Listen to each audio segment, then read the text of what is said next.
ఆంధ్రాకి సంబంధించి వీళ్ళేమో పొత్తు పెట్టుకున్నారు. బీజేపీ మాకు మేనిఫెస్టోకి సంబంధం లేదు, అంత మైనార్టీల గురించి అంటున్నారు. జగన్ ఏమో దాన్ని మంచి ఎంజాయ్ చేస్తూ వెళ్ళిపోతున్నాడు. ఎట్లా ఆంధ్ర రాజకీయాలు ఎట్లా ఉండవుతున్నాయి? ఎవరి ప్రభుత్వం అక్కడ అసెంబ్లీ ఎలక్షన్స్? ఇంతకు ముందు 60-40 లాగా ఉండేది సతీష్. ఈ నువ్వు చెప్పిన ఈ నా ఏంటంటారు మేనిఫెస్టో ఇష్యూ తర్వాత 55-45 అయిపోయింది. 55 ఎన్డీఏ, 45 జగన్ లాగా ఉంది. లాస్ట్కి వచ్చేవరకు జగన్ ముందుకు వస్తాడు, 50-50 కూడా అయ్యే సందర్భం ఉంది. కానీ ఏ వివేకానంద మర్డర్తోనైతే వాళ్ళు లాస్ట్ టైం ఎలక్షన్ గెలిచారో టీడీపీని బ్లేమ్ చేసి, అదే వివేకానంద మర్డర్ని షర్మిలాను సునీత వాళ్ళిద్దరూ కలిసి చాలా క్లియర్గా ఎక్స్ప్లెయిన్ చేస్తున్నాడు.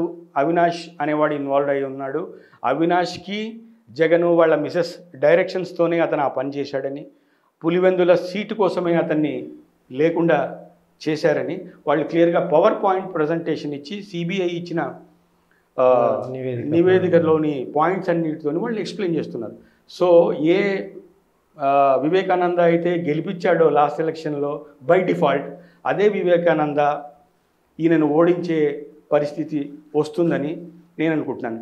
అట్ ది సేమ్ టైం జనాలు కూడా బాగా విసిగిపోయి ఉన్నారు. పొద్దున పావులా ఇస్తే రాత్రికి రూపాయి తీసుకుంటాడు.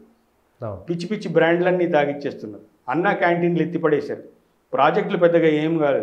ఉన్న కియా బయటికి వెళ్ళిపోయింది. ఎట్లయితే సైకో అంటున్నాడో అంతకు మించిన డెసిషన్స్, వన్ సైడెడ్ డెసిషన్స్ తీసుకున్నారు. మొన్న ఏదో రాయి తగిలింది అన్నారు. అది రాయి తగిలింది కాదు, అది దండ తగిలిందని విజువల్స్ ఉన్నాయి. రాయి విజువల్స్ అయితే లేవు. ఆ రాయి కూడా గులక రాయట. అట్లాంటి స్పెషల్ రాయి ఆ రోడ్డు మీద ఎక్కడి నుంచి వచ్చిందన్నారు. పడ్డ రాయి దొరకలేదు ఇంతవరకు. పోలీసు వాళ్ళు ఏదో రాయి ప్రజెంట్ చేశారు. కోడికత్తిలాగా అది కూడా కొంత సింపతి కోసం చేశారని బూమరాంగ్ అయింది. అమ్మాయి ఏమో అటు కొడుకుకి చెప్పలేక, ఇటు కూతురికి చెప్పలేక ఆమె అసలు సీన్లోకి రావట్లేదు. వెళ్ళిపోయింది అంటున్నారు. లేదు ఏం కనబడట్లేదు అంటున్నారు. నిజంగా అమెరికాలో ఉందా లేదా కాదు, ఆమెకి ఏం చేయాలో అర్థం కాక విజయమ్మ పక్కకు తప్ప. షర్మిల అయితే చాలా ఓపెన్గా అతనికి వ్యతిరేకంగా క్యాంపెయిన్ చేస్తుంది.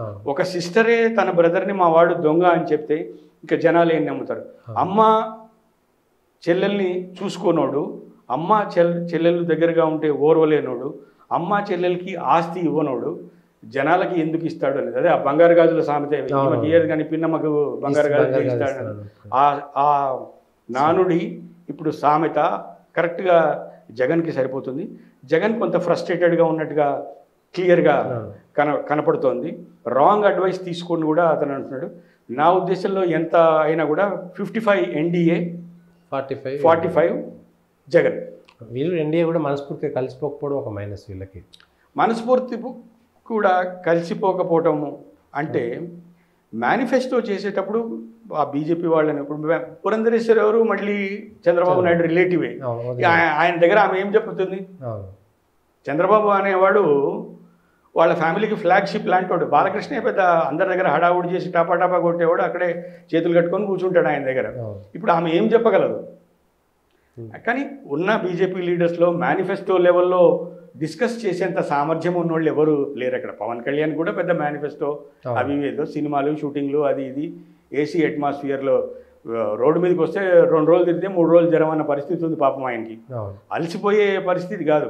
ఎండాకాలంలో కూడా ఏసీ వ్యాన్లు పెట్టి ఏసీ పంప్ చేసి చల్లటి వాతావరణంలో షూటింగ్ చేస్తారు. అట్లాంటి వాడిని మీరు ఎండలో గొడుగు లేకుండా నిలబెడితే సాయంత్రం వరకు పాలకూరలాగా ఎండిపోతున్నాడు. ఇబ్బంది అయిపోయిన పరిస్థితి. అతనికి కూడా పెద్ద మేనిఫెస్టో ఏం తెలియదు.